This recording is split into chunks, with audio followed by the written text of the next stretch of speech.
Dengan Tuhan, syukur karena pagi hari ini kita boleh ada di tempat ini, dan kita yang ada di tempat ini maupun yang mengikuti di rumah masing-masing.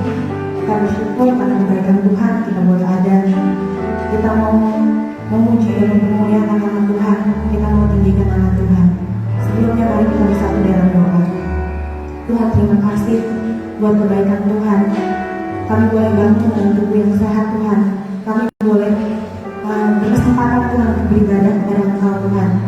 Biarlah saat ini Tuhan kami mau mempersiapkan seluruh kehidupan kami Tuhan, untuk dapat memberikan yang terbaik dalam setiap tujuan dan pilihan kami Tuhan. Biarlah Kudus berkarya di dalam setiap kehidupan kami Bapa, membawa kami Tuhan untuk masuk ke dalam hadirat-Mu Tuhan, sehingga benar-benar Tuhan kami boleh merasakan sukacita, kami boleh merasakan perubahan, kami boleh merasakan kuasa-Mu Tuhan bekerja dalam setiap kehidupan kami Tuhan. Terima kasih Tuhan, terima kasih. Kami siap untuk memuji dan menyembah Tuhan dalam setiap pujian dan penyembahan kami. Kami mau serahkan seluruh kehidupan kami hanya di dalam tangan-Mu. Hanya di dalam nama Tuhan Yesus kami sudah berdoa. Amin.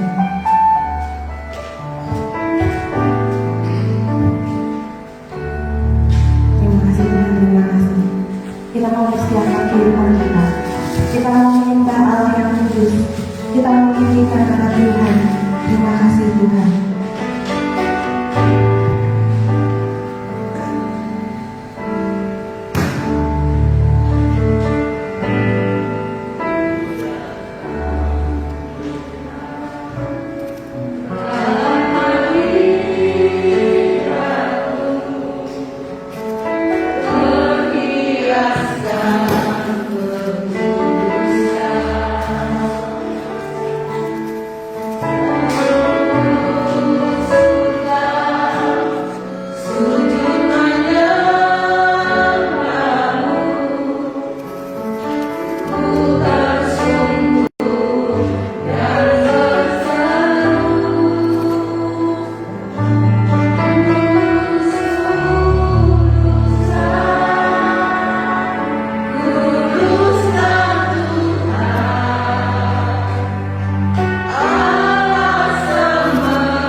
kebesaran, buat Bapa yang kudus, Bapa yang mulia, Bapa yang penuh dengan rahmat dan kasih-Mu Tuhan.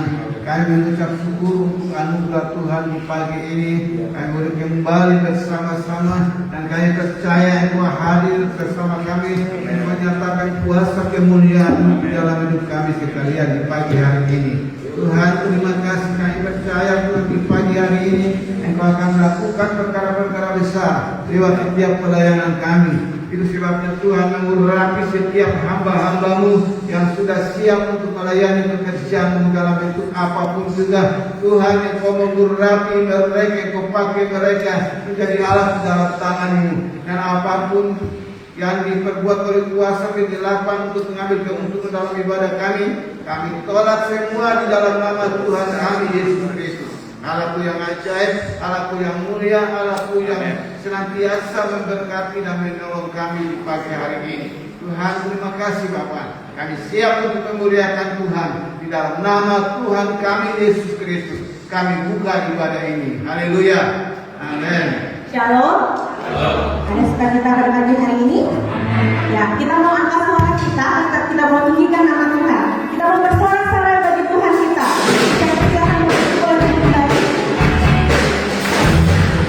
Sekarang Bapak Ibu boleh dimulai.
tidak ada jalan.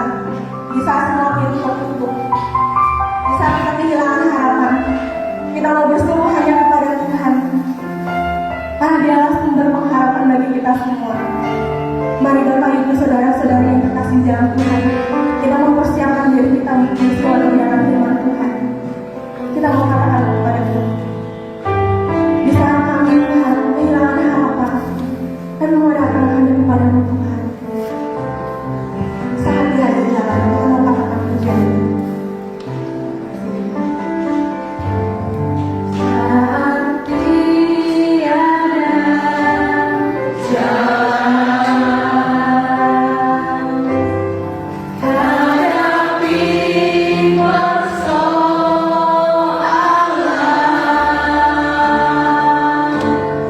Yesus ada di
meyakini dan percaya Tuhan, hanya nama Tuhan yang memberikan kami kepastian Tuhan. Hanya nama Tuhan yang memberikan kami pengharapan ya Bapa. Pada saat kami mengalami sesuatu apapun Tuhan, kami yakin dan percaya Tuhan, Engkau hadir di tengah-tengah kami ya Bapa. Engkau mengaliri aliran-aliran kami ya Bapa. Aliran-aliran semua yang senantiasa Tuhan dapat mengaliri hati kami Tuhan. Demikian juga Tuhan, sebentar kami akan mendengarkan firman Tuhan. Biarlah firman itu Tuhan hidup Tuhan di dalam hati kami Tuhan. Biarlah firman yang kami dengar Tuhan, huruf-huruf yang mati Tuhan kami baca Tuhan, merupakan huruf-huruf hidup Tuhan, yang jadi perkenanan kami Tuhan, yang terus kami deklarasikan Tuhan di dalam kehidupan kami Tuhan. Merupakan Tuhan firman-firman yang hidup Tuhan, yang terus mengisi Tuhan kehidupan kami Tuhan. Untuk kami berjalan Tuhan di dengan Engkau Tuhan pada hari-hari ini ya Bapa. Terima kasih Tuhan buat puji-pujian telah kami bawakan Tuhan, yang senantiasa Tuhan menjadikan kami Tuhan senjata Tuhan untuk kami dapat mengalahkan iblis Tuhan. Kami yakin dan percaya Tuhan bahwa Tuhan hadir di tengah-tengah kami Tuhan, dan kuasa firman Tuhan juga ada di tengah-tengah kami Tuhan. Terima kasih Tuhan untuk urapan hamba-Mu yang akan membawakan firman-Mu Tuhan. Biarlah firman itu merupakan firman yang hidup Tuhan, yang dapat kami terus Tuhan aliri Tuhan di dalam kehidupan kami, yang terus kami hidupi Tuhan di dalam kehidupan kami Tuhan. Biarlah jadi Tuhan senantiasa Tuhan boleh membawa kami Tuhan di dalam kami menjalani kehidupan kami Tuhan pada hari-hari yang mendatang Tuhan. Terima kasih Bapak, terima kasih Tuhan. Kami sambut firman Tuhan hanya di dalam nama Tuhan Yesus yang menjadi juru selamat kami hidup. Haleluya, amin. Shalom, selamat pagi Bapak Ibu Saudara yang kasih dalam Tuhan. Puji Tuhan, kita bersyukur kepada Tuhan pada pagi hari ini kita masih terus mendapat kasih karunia Tuhan, masih terus mendapatkan kemurahan Tuhan dalam hidup kita. Ya, seperti pujian yang menghentar kita untuk mendengar firman Tuhan. Pujian dikatakan saat tiada jalan dalam menghadapi perjalanan kehidupan yang saat-saat ini sedang kita jalani dalam hidup kita. Entah secara pribadi, dalam keluarga, dalam pekerjaan, ya, dalam segala bidang dalam kehidupan kita. Kadang-kadang kita merasakan ada begitu banyak jalan-jalan yang buntu, ya, ada begitu banyak sepertinya Tuhan tidak membuka jalan itu bagi kita. Tetapi satu kalimat yang sempat saya tangkap tadi, yaitu bahwa di dalam setiap ketidakpastian, di dalam setiap hal-hal yang mungkin secara manusia, secara lahiriah itu begitu menekan kehidupan kita, yang membuat kita seolah-olah tidak berdaya. Ada kalimat yang mengatakan Yesus ada di sana. Amin, Bapak Ibu. Ya. Jadi dengan kata lain, di tengah-tengah bencana, badai, bahkan sekalipun mungkin secara manusia kita mengalami yang namanya kesialan dalam hidup ini, tetapi pujian ini tadi katakan, di tengah badai, di tengah gelombang, di tengah ketidakpastian, di tengah perkara-perkara yang saling sepertinya menekan kehidupan kita sebagai orang percaya dan mencoba untuk menjatuhkan kita, ya, karena kita meyakini apa firman Tuhan katakan bahwa musuh di hari-hari ini akan terus menyerang kehidupan kita. Musuh itu seperti singa yang mengaum, dia terus berkeliling, dia menyeru-nyerukan suaranya, dia mendengungkan suaranya. Dia tidak menerkam kita, tetapi apa yang dilakukan oleh singa ini? Dia terus mengaum. Apa itu dia mengaum? Dia terus memperdengarkan suaranya. Apa yang diperdengarkan suara oleh para singa ini, para musuh-musuh ini?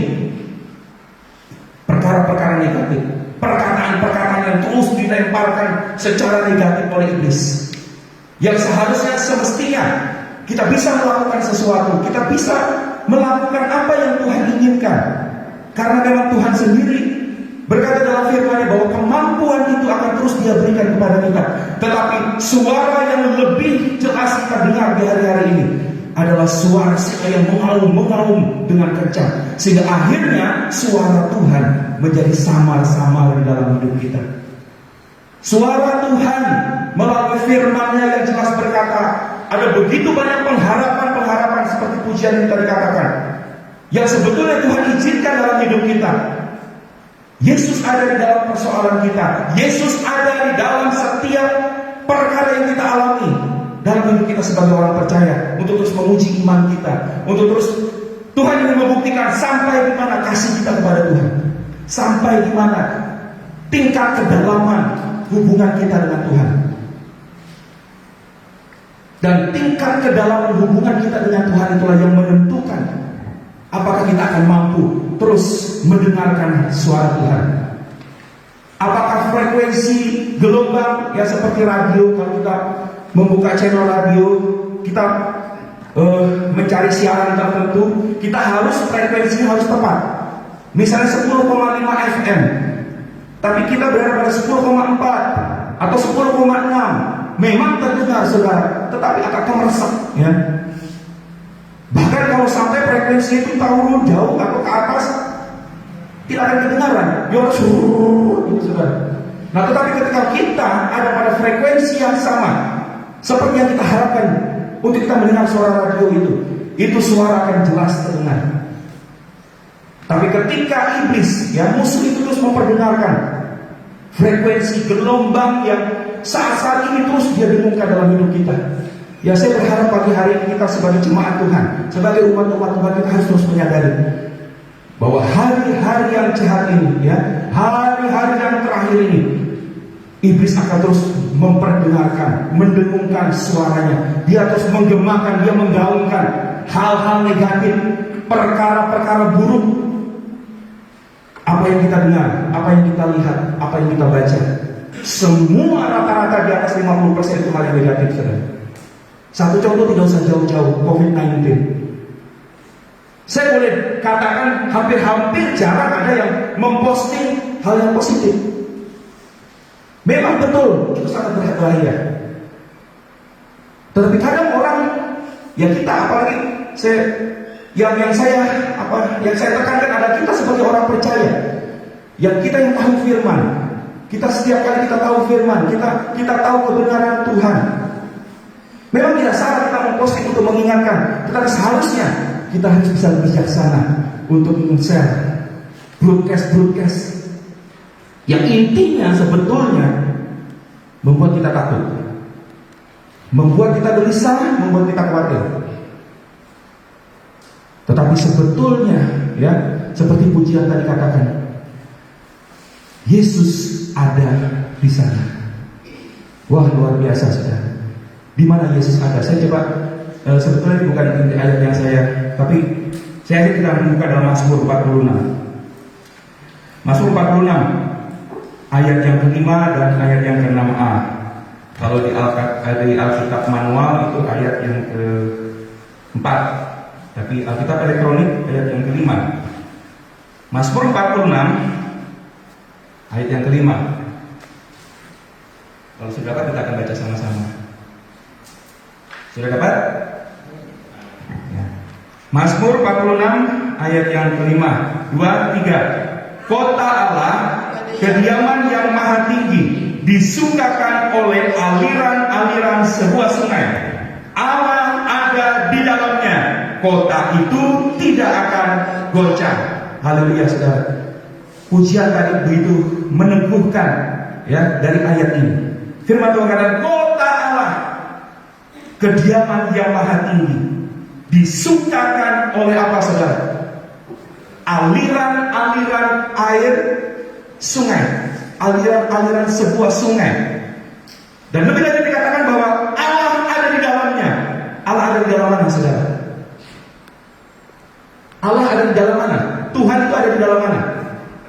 Tadi pujian dikatakan Yesus ada di sana. Allah ada di dalam sungai. Allah ada di dalam sungai itu. Dan sungai itu adalah kehidupan kita sebagai orang percaya. Nah, ketika aliran-aliran air sungai itu terus mengalir, seberapa dalam aliran air kehidupan itu memenuhi kehidupan kita, disitulah kita akan bisa terus melihat campur tangan Tuhan itu sungguh luar biasa atas hidup kita. Tingkat kedalaman level air dalam hidup kita. Air berbicara tentang firman Tuhan. Air itu berbicara kepada kita tentang kuasa Roh Kudus yang terus bekerja, yang terus teraktivasi dalam hidup kita. Nah, seberapa dalam aliran air sungai itulah Tuhan sebetulnya ada di situ. Tapi tinggal masalahnya, seberapa dalam tingkat kedalaman air itu dalam hidup kita. Itu yang perlu dipertanyakan dalam hidup kita di hari-hari ini. Oleh karena kenapa kita seringkali tidak mampu, tidak berdaya, bahkan kita mengalami keletihan, kelesuan. Bahkan seperti masalah dah, terserah Tuhan aja gini. Terserah Tuhan aja apa sudah tahu, karena mikir lagi. Ujian orang Banjar seperti itu.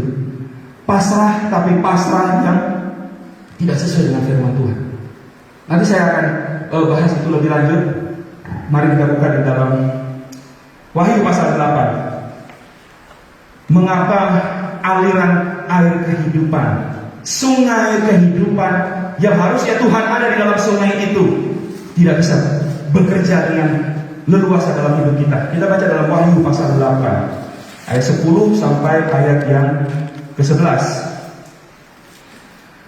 Wahyu pasal 8 ayat 10 sampai ayat yang ke-11 saya akan bacakan. Lalu malaikat yang ketiga meniup sangkakalanya, dan jatuhlah dari langit sebuah bintang besar, menyala-nyala seperti obor, dan yang menimpa sepertiga dari sungai-sungai dan mata-mata air. Ayat 11. Nama bintang itu ialah Absintus, dan sepertiga dari semua air menjadi Absintus, dan banyak orang mati karena air itu, sebab sudah menjadi pahit. Saya akan bacakan di terjemahan firman Allah yang hidup. Malaikat yang ketiga meniup sangkakalanya, maka sebuah bintang besar yang menyala-nyala jatuh dari langit, menimpa sepertiga dari sungai dan mata air. Bintang itu disebut kepahitan, karena meracuni sepertiga dari seluruh air di bumi, sehingga banyak orang mati. Jelas sekali firman Tuhan yang sudah kita baca, kita dengar pagi hari ini. Seringkali kita memang kondisi keadaan kita sama seperti pujian yang kita naikkan tadi. Sepertinya jalan itu tertutup, ya. Sepertinya Tuhan itu menutup jalan hidup kita. Itu yang juga seringkali saya rasakan, saudara. Jujur, secara manusia itu saya rasakan dalam hidup saya beberapa tahun ini. Saya merasa seperti Tuhan menutup pintu-pintu kesempatan dalam hidup saya. Kadang-kadang ada kegalauan, ada kebimbangan, ada kekhawatiran. Bukan karena khawatir untuk saya menjalani kehidupan ini, tidak, saudara. Saya meragukan kuasa Tuhan dalam hidup saya. Bahkan kadang iblis itu mengaum. Dia bersuara di hati dan telinga saya secara jasmani. Firman Tuhan mengatakan kalau Tuhan sudah membuka pintu, tidak bisa menutupnya. Tapi kalau Tuhan yang menutup, tidak bisa membuka. Lalu saya bertanya kepada Tuhan, Tuhan, jangan tutup pintumu, Tuhan. Seperti Engkau menutup pintumu dalam hidupku, Tuhan. Dan saya merasakan kadang-kadang secara manusia, secara lahiriah, perkataan itu yang menekan hidup saya. Sehingga saya percaya, wah, pasti Tuhan belum buka. Saya berdoa, Tuhan bukakan pintu. Sampai satu ketika saya menyadari, saya terus baca firman Tuhan, saya baca Alkitab, saya cari ayat-ayat Alkitab. Sebetulnya Tuhan tidak pernah menutup pintu bagi orang-orang yang hidup berharap dan bersandar kepada-Nya. Saya ajukan itu di hadapan Tuhan. Tuhan, hidupku untuk-Mu, Tuhan. Apalagi Tuhan harus kulakukan? Aku sudah melakukan semua Engkau menginginkan ini, aku lakukan. Aku meninggalkan segala kehidupanku yang lama. Aku korbankan kondisi keadaanku yang secara lahir dan secara manusia aku bisa dapatkan. Semua sudah kuserahkan. Apa yang menjadi hakku, Tuhan, sudah kuserahkan kepadamu. Apalagi Tuhan? Sampai akhirnya saya mendapat pengertian bahwa Tuhan sebetulnya tidak pernah menutup pintunya bagi orang-orang yang sungguh berharap dan bersandar kepada-Nya. Amin, saudara. Tuhan itu tidak pernah menutup pintunya dalam hidup kita. Tapi masalahnya adalah apa? Kita tidak peka. Kita tidak menyadari ada banyak suara-suara musuh yang lebih lebih dominan dalam hidup kita, sehingga pintu yang harusnya kita masukin itu kita tidak bisa melihat dengan jelas. Itu yang saya alami, saudara. Begitu luar biasanya, begitu liciknya iblis. Ya, saya ingin katakan kepada kita, hati-hati kita pagi hari ini.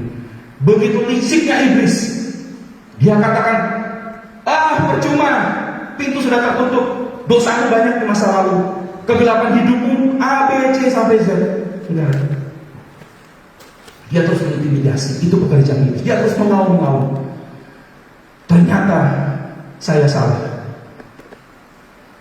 Pintu itu sebetulnya sudah terbuka, cuma saya tidak bisa melihat dengan jelas pintu itu, karena masih ada kemanusiaan di mata batin saya. Masih ada kemanusiaan, ternyata masih ada kedagingan, masih ada hal-hal yang mengganjal hidup saya, yang seperti istilah dikatakan konflik batin, yang tanpa saya sadari itu masuk dalam hidup saya. Ini sama kondisinya seperti di Wahyu pasal 8 ini. Absintus, kepahitan, itu akan melanda umat-umat Tuhan, hamba-hamba Tuhan. Justru orang-orang yang semakin dekat kepada Tuhan, ya, orang-orang yang semakin rindu dan haus akan Tuhan, itu yang akan dia incar, saudara. Kalau orang-orang yang tidak sungguh-sungguh kepada Tuhan, itu kan sudah kelompoknya sana, saudara. Iblis tidak perlu lagi, sudah. Itu sudah di-tag-nya jalan Banjar itu. Sudah di-tag sama iblis.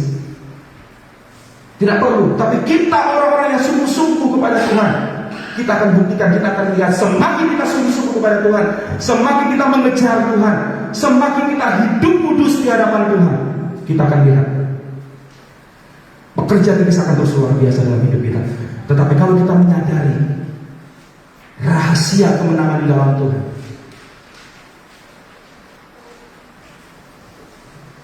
aliran air kehidupan itu harus terus mengalir dalam hidup kita. Karena kalau aliran air kehidupan, sungai kehidupan yang Tuhan sudah berikan dalam hidup kita, itu levelnya di bawah dari absintus, ada kepahitan dalam hidup kita. Kepahitan itu mungkin kita membayangkan akar pahit yang luar biasa, saudara. Keraguan, kekhawatiran, hal-hal yang sepele bagi kita, tetapi itu mengurangi keyakinan kita kepada firman. Itulah yang namanya kepahitan.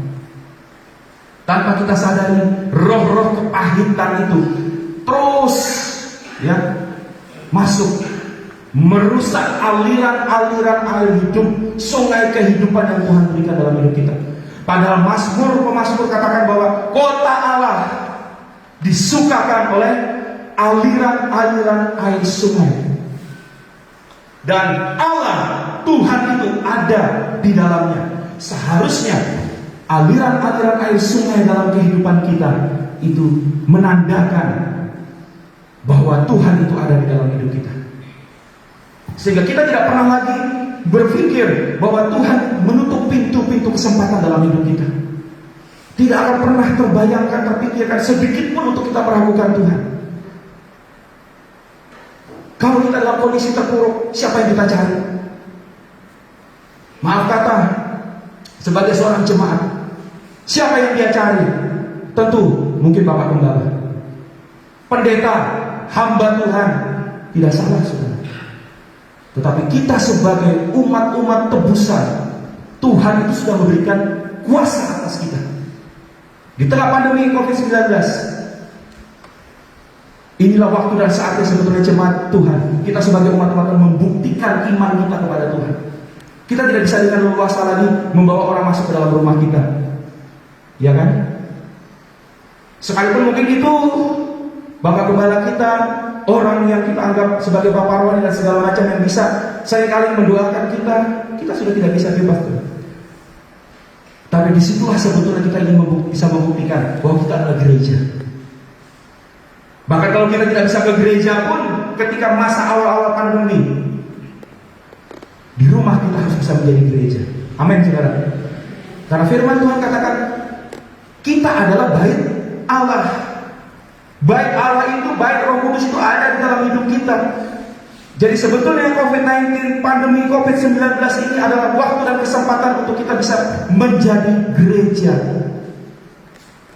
Dan ketika kita bisa kembali beribadah di sini, harusnya kita sebagai jemaat Tuhan, kita bisa membuktikan bahwa kita sebagai jemaat Tuhan, seperti yang Rasul Paulus dan para rasul-rasul pada saat itu menginginkan, merindukan umat-umat Tuhan. Untuk apa? Diperlengkapi. Jadi sebetulnya tugas hamba-hamba Tuhan, pelayan-pelayan Tuhan, memang mungkin ketika kita masih bayi rohani, kita perlu seperti mungkin anak-anak, dikasih susu, kasih makan, makanan rohani, firman Tuhan, sampai dia siap. Dan setelah dia siap, dia harus memakan makanan keras. Tidak mungkin Pak Tri sudah memberi Daud tiap hari bubur sumsum atau susu. Mau jadi apa tuh si Daud? Daud sudah gede kan? Bahkan Daud sudah lebih besar daripada bapaknya. Tidak mungkin. Nah itulah sebetulnya yang harus kita harapkan dalam kehidupan kita sebagai jemaat Tuhan. Kita mau terus diperlengkapi. Karena tugas hamba-hamba Tuhan adalah memperlengkapi. Mereka punya 5 jabatan dalam kehidupan rasul-rasul pada saat itu. Tugas mereka bukan melayani jemaat Tuhan, tapi memperlengkapi jemaat Tuhan, untuk mereka bisa mempergunakan perlengkapan senjata Tuhan. Diajarkan, oh begini caranya menggunakan perisai, oh begini caranya menggunakan ketopong, oh begini caranya menggunakan pedang, yaitu firman Tuhan, senjata yang paling ampuh untuk menyerang iblis. Itu yang diajarkan oleh para hamba-hamba Tuhan, oleh para pemimpin-pemimpin, mengajarkan jemaat untuk bisa terus bertumbuh, sehingga ketika mau pandemi COVID-19, mau pandemi COVID-20, 21, 22, B117, tidak akan pernah bisa mengusik kehidupan kita sebagai umat Tuhan. Karena kita tahu dengan pasti siapa kita di hadapan Tuhan. Dan aliran-aliran air kehidupan itu terus memenuhi kehidupan kita. Karena apa? Kita tidak membiarkan yang namanya absintus itu mengotori kehidupan kita, mengotori hati kita, pikiran kita, cara berpikir kita, cara pandang kita, sikap hati, bahkan dasar keyakinan kita tidak akan pernah bisa terganggu, saudara. Sehingga hidup kita akan terus diisi oleh kebenaran firman Tuhan. Sebagaimana ketika Yehezkiel dibawa oleh Tuhan, diperlihatkan dia di dalam Yehezkiel 47, saya percaya kita semua sudah sering kali mendengar. Dibawa oleh malaikat Tuhan untuk berada di dalam bait Allah pada saat itu di Yerusalem. Saya akan ceritakan ya, karena waktu tidak mencukupi. Sedikit menceritakan. Ada aliran sungai kehidupan yang keluar dari bait suci, dari tahta sucinya Tuhan, keluar dari bait suci melalui pintu, ambang pintu bait Allah. Waktu diukur, aliran air itu hanya semata kaki. Diukur lagi selutut. Yang ketiga diukur lagi sampai pinggang. Dan yang terakhir, yang keempat, setelah diukur tidak bisa lagi karena sudah menjadi sungai yang besar. Nah itulah sebetulnya yang Tuhan harapkan dalam hidup kita. Seperti Mazmur tadi katakan, Tuhan ada di dalam sungai itu. Mungkin kalau saat ini aliran air kehidupan, sungai kehidupan itu cuma semata kaki, kita terus masuk dalam hadirat Tuhan. Kita minta kepada Tuhan, Tuhan aku tidak puas dengan aliran sungaimu yang hanya semata kaki. Aku mau selutut Tuhan. Setelah selutut, aku mau sepinggang Tuhan. Tidak hanya cuma sepinggang, aku mau menjadi sungai itu Tuhan. Karena ketika Yehezkiel diperlihatkan kepada Tuhan pada saat itu, apa yang terjadi? Setelah sungai besar itu menutupi seluruh jalan-jalan yang ada, apa yang terjadi, saudara? Di dalam sungai itu berkeriapan yang namanya ikan-ikan. Ada kehidupan di dalam sungai itu. Bahkan di sepanjang tepi sungai itu dikatakan oleh firman Tuhan apa? Tumbuh pohon-pohon yang menghasilkan buah. Bahkan daun-daunnya bisa dipakai untuk obat. Jadi aliran sungai kehidupan, level sungai dalam hidup kita ini, saudara, itu tidak hanya berguna bagi kita. Pada awalnya mungkin ya sama waktu kita mengalami banjir, waktu masih semata kaki kita masih bisa jalan kan. Kemudian waktu selutut bisa lah, tapi kan sudah agak susah. Segini aja sudah susah. Nah apalagi sepinggang. Siapa yang mengalami di sini yang sampai air sampai ke pinggang? Bagaimana saudara bisa jalan? Sudah setengah mati saudara.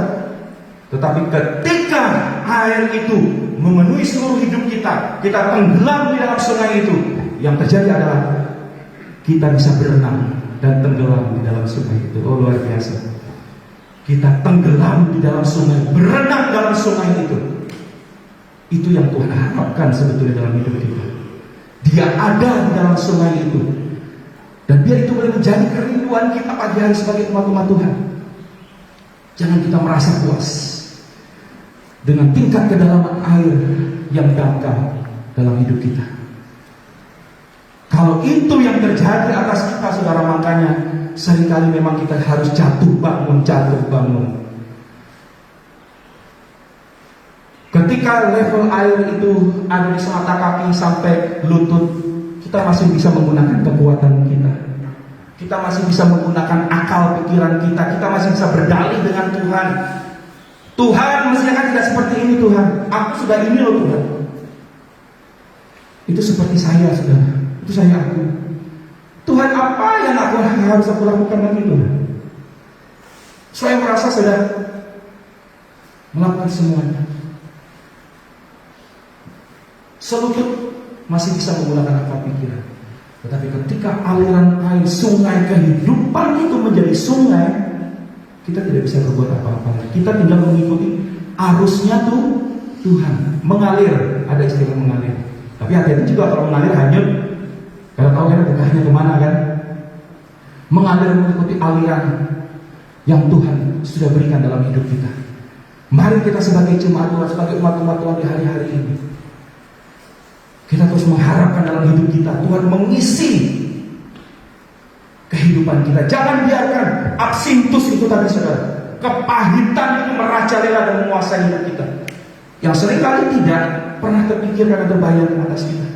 Bahkan yang lebih dahsyatnya lagi kalau di ayat yang 12 sampai terakhir di Yesaya 47, sungai yang dari Yerusalem tadi, dari Bait Suci tadi itu mengalir kemana? Sampai ke laut mati, sampai ke laut asin, firman Tuhan katakan. Dan nubuatan ini pasti akan terjadi nanti. Secara rohani, laut mati berbicara memang tentang kematian. Tidak ada kehidupan di laut mati, di laut asin sampai saat ini kita bisa tahu. Bahkan kalau orang yang sudah pergi ke sana, mereka bisa mengapung, tidak tenggelam. Mungkin om dan tante sudah tahu, saya belum pernah ke sana. Tetapi ketika aliran air kehidupan itu sampai ke laut mati, firman Tuhan katakan, air itu berubah menjadi air tawar. Dan terjadilah kehidupan di dalam laut mati itu. Oh, saya percaya pagi hari ini, ketika aliran air sungai kehidupan itu terus mengalir dalam hidup kita, tidak hanya semata kaki, tidak hanya selutut, tidak hanya sepinggang, tapi menjadikan kita seperti sungai yang mengalir. Kita tidak hanya bisa menikmati itu, kita akan memberikannya kepada orang lain. Orang lain akan melihat hidup kita. Bahkan kita tidak perlu memperkatakan firman untuk kita melakukan penginjilan. Tidak perlu saudara. Orang di saat ini perlu bukti. Mana buktinya? Mana buktinya kau bisa berkata ABC tentang firman Tuhan? Berkata tentang berkat. Orang dunia pun bisa dapat berkat lebih dari orang seperti kita. Tapi ketika mereka melihat hidup kita ini adalah firman, apa yang kita perkatakan itu adalah perkataan firman. Dari mana air itu keluar? Dalam Bait Suci, firman Tuhan katakan dari pintu. Air itu keluar dari pintu. Pintu berbicara tentang lidah kita semua. Apa yang kita perkatakan di hari-hari ini? Apa yang kita perkatakan? Mulutmu adalah harimaumu. Kalau kita terus diisi dengan aliran air sungai kehidupan yang daripada Tuhan, saya percaya apa yang kita perkatakan, senegatif apapun yang terjadi, sesial apapun yang manusia katakan, mau COVID-19 datang dalam hidup kita, yang manusia anggap, oh kamu sial, kamu sih lalai, kamu tidak jaga prokes. kamu A, B, dan C, kamu menyepelekan, padahal sudah melakukannya dengan baik. Nah, kalaupun toh itu terjadi, saya percaya Tuhan punya rencana dan maksud indah di balik semua itu. Dan itu saya buktikan dalam keluarga saya, saudara. Aduh, hampir 1,5 bulan kami tidak bisa berbuat apa-apa, hanya di rumah. Memang yang parah itu saya. Dia sekalipun perempuan, dia lebih kuat dari saya fisiknya, saya akui. Gara-gara saya dia tertular. Tapi saya bersyukur anak saya tidak kena, padahal dia bengeknya parah, asmanya parah. Itu yang saya khawatirkan, dan puji Tuhan tidak terjadi apa-apa. Tetapi selama COVID-19, selama 1,5 bulan kami ngumpul di rumah, pagi, siang, sore, malam, disitulah kami merasa pembaharuan demi pembaharuan Tuhan lakukan atas hidup kami. Oh, ternyata berapa puluh tahun kami menjalani kehidupan rumah tangga yang belum pernah kami rasakan karena kesibukan kami masing-masing. Apalagi dia sudah kerja sampai maghrib, kadang jam 7. Sudah gitu dia harus masak, bikin kue dan segala macam. Waktu pertemuan berdua itu hampir-hampir tidak ada, saudara. Tetapi selama 1,5 bulan kami terus ada di dalam hadirat Tuhan. Di situ Tuhan mulai membongkar seluruh kehidupan kami yang selama ini kami tidak pernah pikirkan dan bayangkan, saudara. Oh, ternyata ini, oh ternyata ini. Ini toh yang menjadi batu sandungan. Ini toh yang menjadi konflik batin dalam hidup rumah tangga kami. Tuhan melakukan pemberesan. Aliran-aliran air kehidupan itu terus yang kami deklarasikan setiap hari. Setiap pagi kami berdoa, Tuhan biar aliran air kehidupan itu terus mengalir dalam hidup kami, sehingga tidak ada lagi sumbatan-sumbatan, tidak ada lagi kotoran-kotoran seperti sebuah selang. Dia akan begitu deras mengalirkan air dari PDAM. Tetapi ketika selang itu tersumbat sedikit saja, maka itu akan terhalang, bahkan mungkin selangnya terlipat, atau mungkin ada kotoran. Tentu itu tidak berguna, saudara. Itu juga yang kami alami dalam hidup kami. Kami terus mendesak masuk dalam hadirat Tuhan. Kami deklarasikan di hadapan Tuhan. Tuhan, bukakan mata hati kami. Apalagi Tuhan, apalagi Tuhan yang masih terselubung, apalagi yang masih menutupi mata kami, telinga kami. Bukakan Tuhan. Sungguh luar biasa, saudara. Saya tidak bisa katakan itu satu persatu. Pemulihan demi pemulihan terjadi. Kepahitan absintus itu begitu saja lenyap, saudara. Tidak lagi namanya keegoan. Dulu kami masih merasa gengsi, ego kami masih tinggi.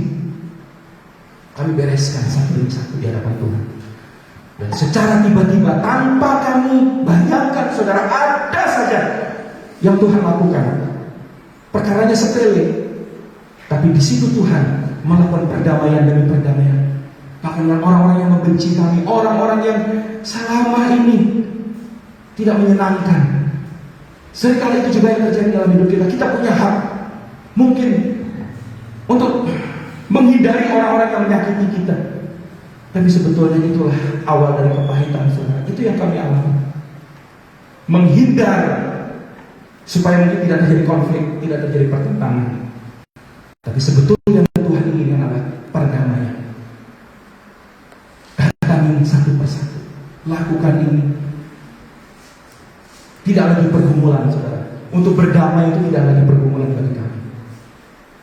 Karena aliran air sungai kehidupan terus mengalir, sehingga yang namanya absintus itu tadi sendirinya, karena tekanan aliran air kehidupan itu dengan kencang, dengan deras, mengubah paradigma, pola pikir, persepsi kami dengan Tuhan, dengan sesama.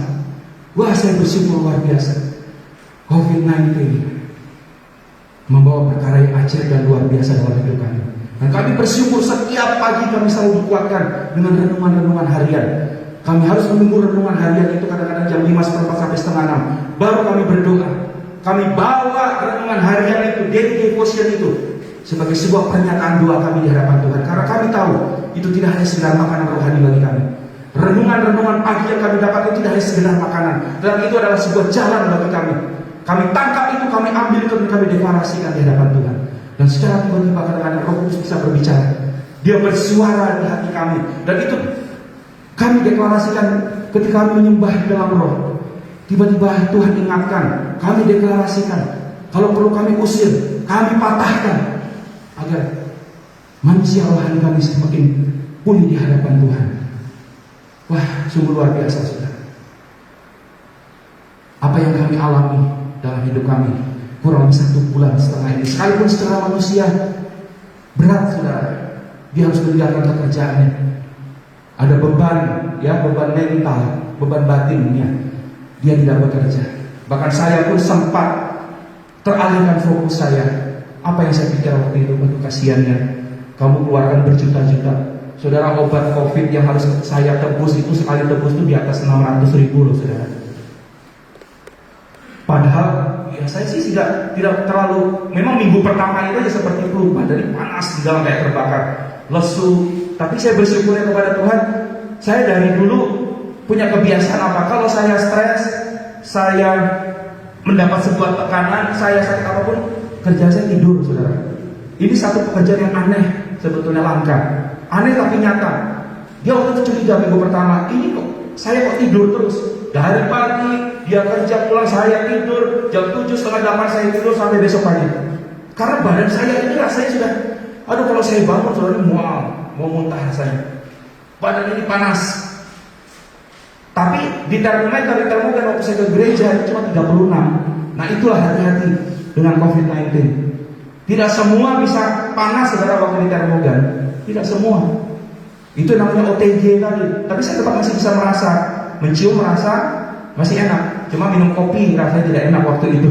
Itu yang saya khawatirkan. Tuhan, jangan sampai kopi yang menjadi hobiku. Memang saya berhenti kopi hampir 2 minggu. Bisa saya. Tapi waktu minum kopi kok aneh ya. Padahal excelso itu kopi. Saya kembali belajar lagi, mengulang-ulang kopi itu seperti apa rasanya. Sempat mati rasa saya dengan kopi. Itu saya mengalami. Tapi penciuman masih terasa, saudara. Saya begitu sempat teralihkan fokus saya, saudara. Itulah pekerjaan iblis. Saya memang bertekad saya tidak pernah takut mati. Kalaupun saya mati, kalau memang itu waktunya Tuhan, itu tidak masalah bagi saya.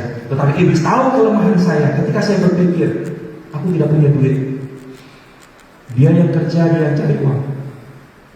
Belum kalau swab berapa, obat itu cuma 3 kali, kalau tidak salah 3 kali. Kalau dia dengan Farel ditanggung kantor full, tapi tidak ada istri bisa nanggung suami.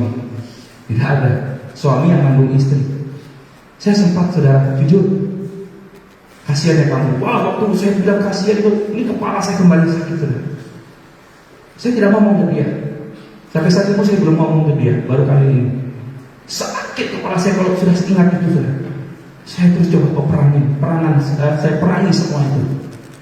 Bahkan dia pun tensinya 180, 170. Padahal dia sehat, saudara. Karena apa? Karena dia terbiasa kerja.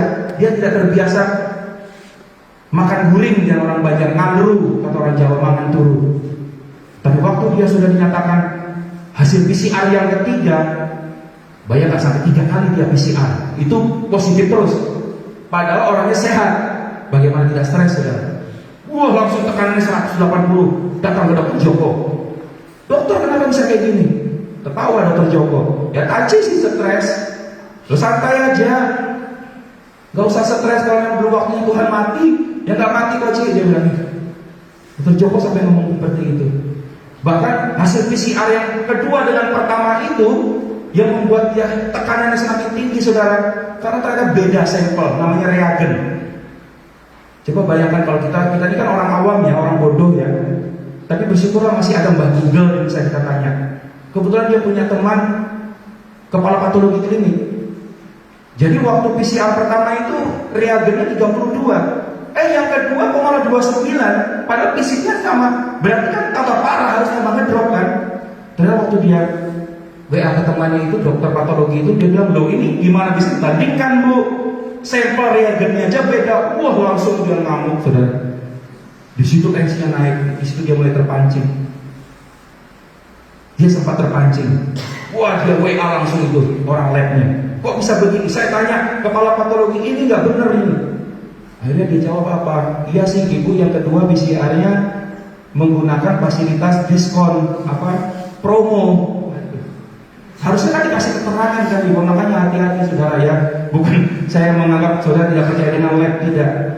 Itulah pentingnya kalau kita punya hikmat dari Tuhan. Ya, karena memang peraturan Indo dia perusahaannya itu ketat, saudara, harus PCR, tidak terima swab, PCR saudara harus. Jadi harus nunggu 10 hari lagi, 10 hari terus nunggu PCR. Dan PCR yang ketiga dia tidak mau lagi di tempat itu, dia minta pindah ke lain. Dan hasilnya negatif. Tapi dia sempat terpengaruh. Nah itulah saudara, liciknya si iblis. Dia secara fisik tidak sakit, tetapi iblis tahu kelemahannya dia, dan iblis juga tahu kelemahan saya. Dia coba masuk, dia coba mengaum, sempat kena saudara. Makanya saya ngomong saudara, mungkin ini Tuhan izinkan supaya kamu istirahat sebagai percobaan, karena tahun depan kan kamu harus pensiun. Udah serahkan aja semua. Kamu sudah tutup mata, tutup telinga, anak buahmu mau ngapain pun sudah, biarkan aja, toh tahun depan juga kamu harus serahkan pekerjaan itu. Anggap aja kamu latihan sekarang. Latihan supaya nanti kalau pas benar-benar pensiun tidak stres. Nah Bapak Ibu Saudara kasih dalam Tuhan, biar pagi hari ini kita sama-sama terus merindukan sebagai umat Tuhan.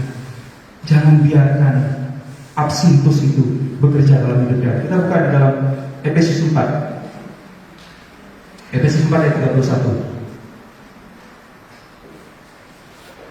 Dengan cepat saya akan bacakan Efesus 4 ayat 31. Segala kepahitan, kegeraman, kemarahan, pertikaian dan fitnah hendaklah dibuang dari antara kamu. Demikian pula segala kejahatan. Hal-hal yang Tuhan tidak inginkan, kita harus terus berwaspada di hari-hari ini. Jangan karena kondisi banjir, karena COVID-19, kita susah mencari uang, kita susah bekerja, akhirnya kita terpancing, ya. Ada banyak orang-orang yang saya melihat di sekitar hidup saya, begitu mudahnya terpancing emosinya. Akhirnya apa? Bersikap negatif kepada seseorang, menghakimi seseorang dengan begitu mudahnya. Sebetulnya mungkin dia tidak ingin, tapi itulah pengaruh absintus itu begitu luar biasa. Bagaimana sikap kita dengan sesama saudara kita? Diperlukan keterbukaan, agar tidak ada kecurigaan-kecurigaan dalam kita mengiring bahkan kita melayani Tuhan. Akan ada gesekan-gesekan yang akan terus terjadi. Tapi firman Tuhan berkata, kita harus bisa mengatasi semua ini. Sebagai yang terakhir, kita baca di dalam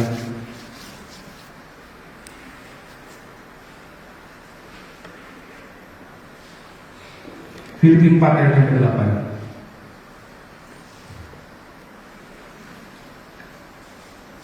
Filipi 4 ayat yang ke-8. Silakan kita semua bangkit berdiri, kita akan baca sama-sama.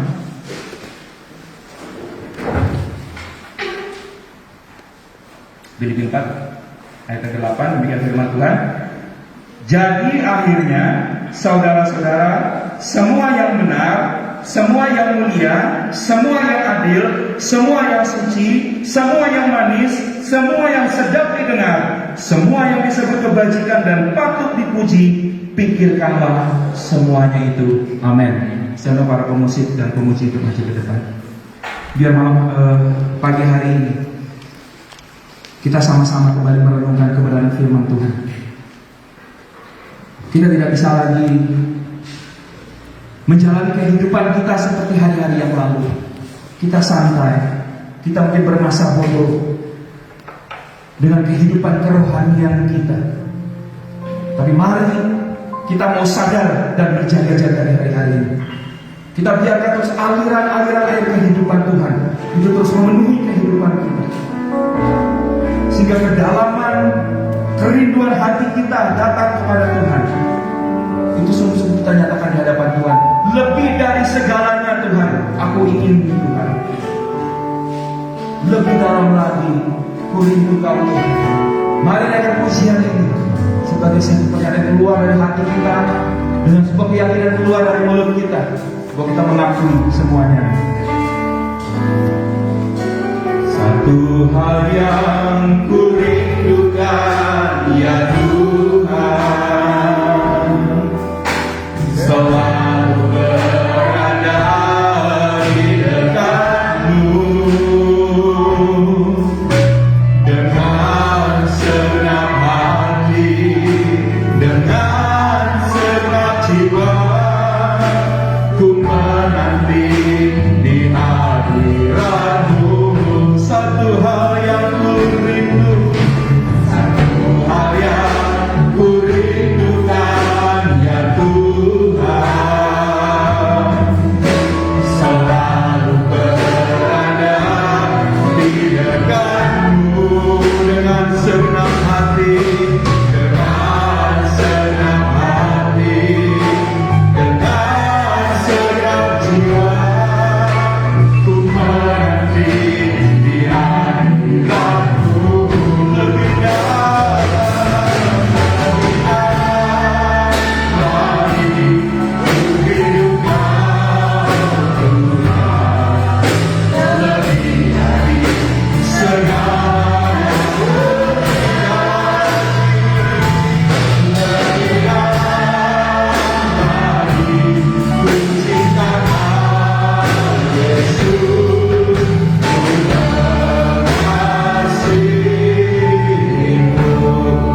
Kami minta Roh Kudus memeteraikan firman Tuhan di dalam hati kami semua pada pagi hari ini, supaya kami benar-benar yakin bahwa hidup kami adalah bait Allah, adalah bait Roh Kudus. Yang harus berkuasa dalam hidup kami adalah Roh Kudus sendiri, dan Roh Allah terus memperbaharui seluruh kehidupan kami ya Tuhan, supaya makin hari kami makin memperkenankan hati-Mu Tuhan. Lebih dari itu kami sungguh merindukan biar benar-benar di dalam kehidupan kami yang sudah percaya kepada Yesus Kristus, yang mengiring Tuhan selama ini, yang telah melayani Tuhan selama ini, biarlah Tuhan kami menikmati penggenapan firman Tuhan dalam hidup kami, dari dalam tiap-tiap pribadi kami Tuhan, mengalir aliran air hidup itu kemana saja dikehendakinya. Dengan demikian kami bisa menjadi berkat bagi jiwa-jiwa yang lain di hari-hari terakhir, di mana kami hidup di zaman akhir yang penuh dengan kesukaran dan kesulitan. Tetapi Tuhan, bagi orang-orang percaya kepada Tuhan Yesus, ada pengecualian. Selama kami berjalan dalam kebenaran-Mu, selama kami hidup dituntun oleh Roh Allah, maka Tuhan akan terus membawa kami menikmati hal-hal yang luar biasa, supaya kami bisa menjadi berkat bagi yang lain. Terima kasih Tuhan. Seberapa kebenaran firman yang sudah kami tangkap pada pagi hari ini, meteraikan itu di dalam hati kami, supaya kami hidup sesuai dengan firman-Mu. Dan tolong Tuhan, supaya kami tidak hanya menjadi pendengar yang baik, tetapi kami menjadi pelaku firman yang setia di akhir zaman ini. Dengan demikian Tuhan pun setia menggenapi setiap firman itu di dalam tiap kehidupan kami. Terpujilah Tuhan Yesus yang luar biasa. Kami percaya kami yang hadir di tempat ini sudah diberkati oleh Tuhan melalui firman-Mu, dan saudara-saudara kami yang beribadah di rumah masing-masing pun Tuhan memberkati mereka. Terpujilah nama-Mu yang luar biasa. Berkati hamba-Mu yang sudah menyampaikan firman-Mu di pagi hari ini. Pakai hidupnya makin memperkenankan hati-Mu ya Tuhan. Terima kasih Bapa. Kami percaya doa kami Tuhan dengar. Dalam nama Yesus Kristus. Haleluya. Amin.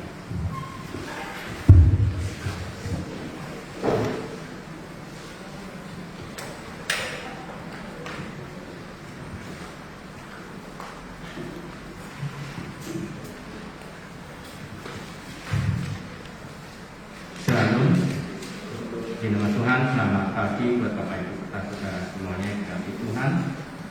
Kuartal kegiatan sepekan yang akan datang yang akan saya sampaikan pada pagi hari ini.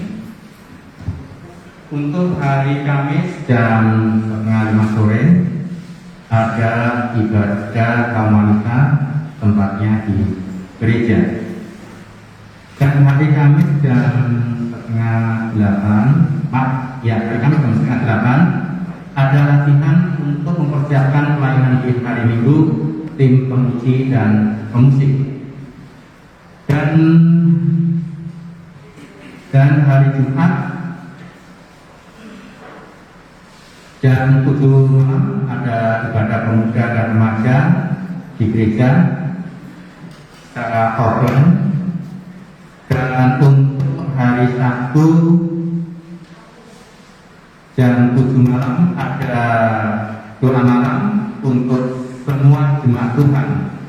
Jadi doa malam untuk hari Sabtu jam 7 malam itu untuk semua jemaat Tuhan, diadakan di rumah masing-masing, dipimpin oleh kepala keluarga. Jadi supaya tetap kita beri waktu di dalam doa malam di hari Sabtu jam 7. Hari Minggu ibadah raya banyak sekali secara offline atau secara langsung di gereja, dimulai jam 8 pagi. Jadi Bapak Ibu serta Saudara bisa memberi waktu yang terbaik ya, karena ibadah hanya sekali di dalam hari Minggu secara langsung. Dan hari Minggu jam setengah 11 ada ibadah tunas remaja secara virtual. Jadi Bapak Ibu bisa mendorong anaknya ya untuk supaya bisa mengikutinya jam setengah 11 secara virtual. Dan untuk sekolah minggu sementara jamnya disesuaikan sesuai dengan kondisi masing-masing, dan ibadah anak sekolah minggu secara online, dan bahan biasanya sudah di-share di hari Sabtunya, jadi bisa diikuti untuk ibadah anak sekolah minggu. Dan Bapak Ibu serta Saudara dukung dalam doa untuk pasca anak-anak, yaitu baik anak sekolah minggu maupun tunas remaja, diadakan di hari Jumat tanggal 23 April 2020. Jadi biarlah kita tetap berdoa buat acara anak-anak ini dalam persiapan yang dipersiapkan oleh guru-guru yang ada, dan biarlah semuanya berjalan dengan baik. Memang dalam acara ibadah pasca anak-anak ini ya, harapan kita memang semuanya kalau diizinkan secara langsung, tetapi karena kondisi yang ada ya, karena pandemi ya, kemungkinan kita juga adakan secara virtual. Jadi kita mengikuti bagaimana kondisi nanti, tetapi kita tetap berdoa dalam acara ini. Nah, jadi dari Komisi Anak sudah mempersiapkan dua sisi, dalam arti kalau terjadi virtual, kalau langsung itu persiapannya seperti itu. Biarlah semuanya yang terjadi yang terbaik untuk kita semua. Itu saja yang bisa saya sampaikan untuk kegiatan sepekan yang akan datang di dalam ibadah-ibadah kita, baik anak-anak, tunas remaja, pemuda remaja maupun umum yang ada. Puji nama Tuhan, dan itu saja. Sekian, terima kasih. Tuhan Yesus memberkati kita semuanya.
dan syukur bagimu Bapa di surga, buat rahmat anugerah yang sudah nyata di dalam hidup kami, dalam ibadah ini dari awal sampai akhir.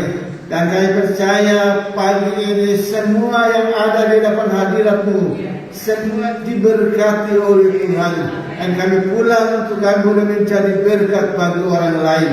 Terima kasih Bapa, terima kasih untuk segala sesuatu yang Tuhan sudah siapkan bagi kami, dan kami akan kembali ke rumah kami masing-masing.